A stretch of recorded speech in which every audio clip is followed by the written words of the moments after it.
Hello hello everyone. सो अभी मैंने पूरा मतलब रूम ही क्लीन कर लिया है, नॉट ओनली डेस्क, सिर्फ मेरा लैपटॉप है जो लाना है मुझे, एंड डेस्क वगैरह मैंने क्लीन कर लिया है, रूम भी क्लीन किया है। इस वजह से मुझे थोड़ा टाइम लग गया। अभी हो रहे हैं अराउंड 7:30 एंड अभी मैं पढ़ने के लिए बैठूंगी। सो अराउंड 7:30 को मैं पढ़ने के लिए बैठ गई थी एंड यहाँ पे मैं कर रही थी बॉटनी का लेक्चर। ये बॉटनी का फर्स्ट लेक्चर था, principle of inheritance and variation का। इस लेक्चर को करने में मुझे अराउंड 1 आवर एंड 29 मिनट्स लगे थे। वैसे इस दिन में मैंने 2 बॉटनी के लेक्चर किए थे, 2 जूलॉजी के लेक्चर किए थे एंड ऑर्गेनिक केमिस्ट्री का क्वेश्चन प्रैक्टिस भी किया था। यार काफ़ी सारे लोग ना ये भी पूछते हैं कि आप चैप्टर के बाद रिवीजन कैसे करते हो जिससे कि आपका चैप्टर स्ट्रॉन्ग हो जाए। सो वो मैं आपको ना नेक्स्ट व्लॉग में बताऊंगी। So stay tuned guys. So ये लेक्चर तो मैंने कर लिया है एंड अभी मैं इसी चैप्टर का सेकेंड लेक्चर करूँगी, बॉटनी का ही। यार इट्स ऑलमोस्ट जुलाई एंड अभी तो हमारे बोर्ड्स भी पास आ रहे हैं एंड इवन हमारी नीट की एग्जामिनेशन भी पास आ रही है एंड दोनों की पढ़ाई एक साथ करना is really a struggle and that's why I found a solution which is Oswal books की CBSE and NCERT 1 for all class 12th biology की book. This is also useful for CUET examination. As you guys can see here, यहाँ पे हमें CBSE board examination 2024 की biology की theory की solve question paper मिलती है। यहाँ पे सारे क्वेश्चंस है and here we have the answers, plus आपको chapter wise and topic wise revision notes तो मिलते ही मिलते हैं, साथ में मेमोनिक्स भी मिलते हैं, देन प्रॉपर डायग्रामेटिक एक्सप्लेनेशन भी मिल जाता है और टॉपिक वाइज क्वेश्चन भी मिल जाते हैं। जैसे कि फर्स्ट टॉपिक की ये रहा, ये क्वेश्चन मल्टीपल चॉइस के क्वेश्चंस भी है जो कि नीट एस्पिरेंट्स को भी काम में आ जाते हैं, CUET एस्पिरेंट्स के भी काम में आ जाते हैं। देन वेरी शॉर्ट टाइप के क्वेश्चन आंसर जो कि बोर्ड में आते हैं, then short question type answer, ये हो गए long answer type questions. Then here we go with topic 2। ऐसे ही चैप्टर्स को टॉपिक्स में डिवाइड करने के बाद हमें क्वेश्चन भी मिल जाते हैं एंड मेमोनिक्स भी मिल जाते हैं। Then if you will scan this QR code, आपको उस टॉपिक से रिलेटेड जो भी मतलब कंसेप्ट हो वो पता चल जाएगी। जैसे कि यहाँ पे टॉपिक है पॉलिनेशन, तो आपको पॉलिनेशन के बारे में और ज़्यादा इन्फॉर्मेशन मिल जाएगी।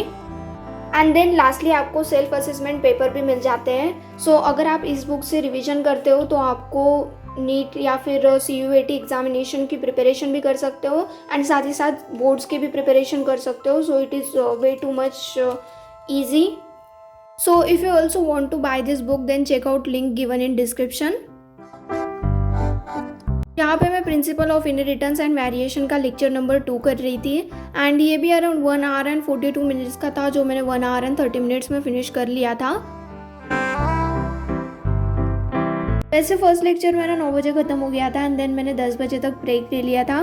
देन 10 बजे से लेके 11:30 तक मैं कर रही थी सेकेंड लेक्चर। 11:30 को मैंने ब्रेक ले लिया था 12 o'clock तक का एंड देन उसके बाद मैं कर रही थी क्वेश्चन प्रैक्टिस ऑर्गेनिक केमिस्ट्री का। ये मैं होमवर्क के जितने भी क्वेश्चंस थे ना चैप्टर के वो कर रही थी पूरे एंड अराउंड 45 मिनट्स मैंने क्वेश्चन प्रैक्टिस किया। देन मैंने ब्रेक ले लिया था 1 आवर एंड 15 मिनट्स का एंड देन 2 बजे मैं फिर से आ गई थी पढ़ने के लिए। यार मैं कुछ कर रही थी एंड मेरे से वॉच गिर गई and that's why time reset हो गया। कोई बात नहीं, मेरा याद था टाइम। सो अभी बज रहे 2 एंड मेरा एक जूलॉजी का लेक्चर था जो मेरा ऑफ बचा हुआ है, सो वो कंप्लीट करूँगी मैं अभी। वैसे यार किसी वजह से ना मैं लेक्चर का शूट नहीं कर पाई थी, मैंने आगे बताया भी है कि मैंने लेक्चर का शूट क्यों नहीं किया था। एंड देन उस लेक्चर के बाद मैंने जो बची हुई क्वेश्चन प्रैक्टिस थी ना वो कंटिन्यू की थी। अराउंड 3 o'clock तक मेरा लेक्चर ख़त्म हो चुका था एंड देन उसके बाद मैं कर रही थी क्वेश्चन प्रैक्टिस। अराउंड 4 बजे तक मैं क्वेश्चन प्रैक्टिस कर रही थी। क्वेश्चन प्रैक्टिस के बाद मैंने सीधा 6 बजे तक का ब्रेक ले लिया था एंड देन उसके बाद मैं कर रही थी समाप्ति मैम का लेक्चर। ये उसी दिन का लेक्चर था, जस्ट हुआ था एंड देन उसके बाद मैं इसको अटेम्प्ट कर रही थी। ये अराउंड 1 आवर एंड 42 मिनट्स का लेक्चर था जो मैंने 1 आवर एंड 42 मिनट्स में ही कंप्लीट कर लिया था। वैसे तो मुझे ये लेक्चर लाइव करना था लेकिन मैंने क्योंकि 2 to 4 पढ़ लिया था तो मेरे में बिल्कुल भी एनर्जी नहीं थी कि मैं फिर से 4 बजे पढ़ने के लिए बैठूं एंड इस वजह से मैंने ब्रेक ले लिया था एंड ब्रेक लेने के बाद वो थोड़ा ज़्यादा ही एक्सटेंड हो गया था। सो इस वजह से मैंने इसको रिकॉर्डेड फॉर्म में ही किया था।